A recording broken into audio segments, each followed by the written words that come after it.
Mabuti ka pa nga, di ka napapagod. Napapagod din ako at maraming beses na gustong sumuko. Pero na-realize ko, kung magpapadala lang ako sa pagod, wala din namang mangyayari. Kawawa lang yung mga batang umaasa sa akin. Sila na yung buhay ko ngayon, kaya para sa kanila, lahat ng pagsisikap ko ngayon sa buhay. At na-realize ko, marami na rin pagsubok ang dumaan, pero napagtagumpayan ko naman. Nalampasan ko naman, kaya bakit pa ako mapapagod at susuko?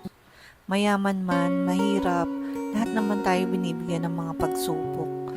Iba-iba nga lang, sabi nga nila, di yan ibibigay sa'yo kung di mo kaya. Kaya laban lang kahit pagod na pagod ka na. Kapag feeling mo ubos na ubos ka na, magpahinga ka saglit, magdasal ka. Naniniwala ko na fair ang Diyos, na hindi puro hirap. Bibigyan din tayo ng kaginhawaan kasi nakikita niya na nagsusumikap tayo. Kaya fight lang. Nanay tayo at hindi nanay lang.